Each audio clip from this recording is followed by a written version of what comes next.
Coming to you live from the Rocket Mortgage by Quicken Loan Studio, I'm Hannah Ostapchuk alongside Brady Quinn. We're breaking down some of the top stories heading into week 13 of the college football season. Brady, so many big matchups this week. So let's start with the Iron Bowl. The winner clinches the SEC championship game. Do you think Auburn can do it?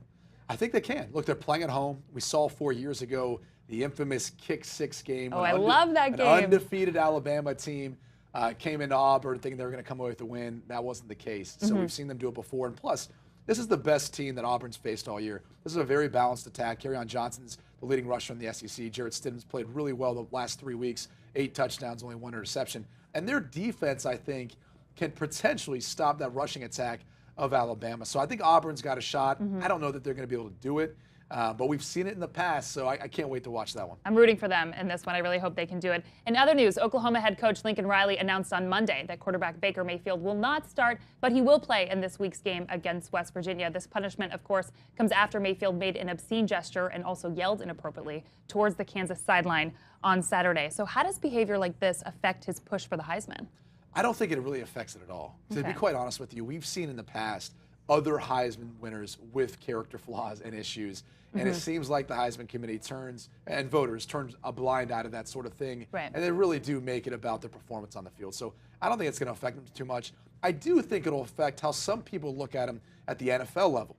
Some people will hate it. Some, to be quite honest, might not mind it. They might actually like it a little bit because of the type of demeanor that he takes and the edginess that he brings. You know, some guys like that, and they want that from their quarterback, and as far as him being a fire starter. All right, well, moving over to Ohio State, if they win in the Big House and capture the Big Ten title, do you think they'll make the playoffs?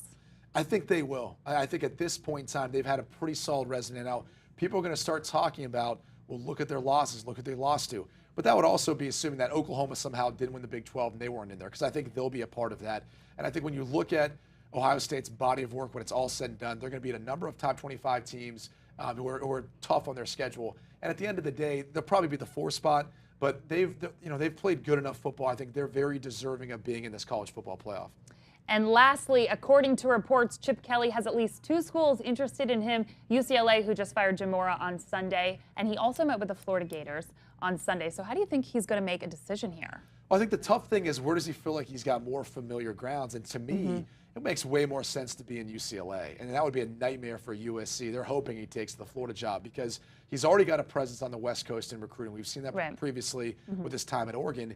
But it's the resources, it's the local talent there. You've got all sorts of facilities, a beautiful campus, a great education. There's a lot of things that he can promote. And I think they can pay him enough where, Florida's going to be very competitive in that realm. So I think the UCLA job probably makes more sense. And then maybe all of a sudden he can convince Josh Rosen to come back for another year. But, the Florida job, I think it's a possibility. But there's some other names that I think would compete for that, whether it's Dan Mullen, Scott Frost, who's already there in state. Those guys might make a little more sense than maybe Chip Kelly, who probably, in my opinion, was a better fit in a conference that he's already played in. He knows that that style of football, the coaches he's going up against. Well, Brady, as always, thank you for breaking it all down for us today. And for more on all things college football, keep it locked right here on CBS Sports.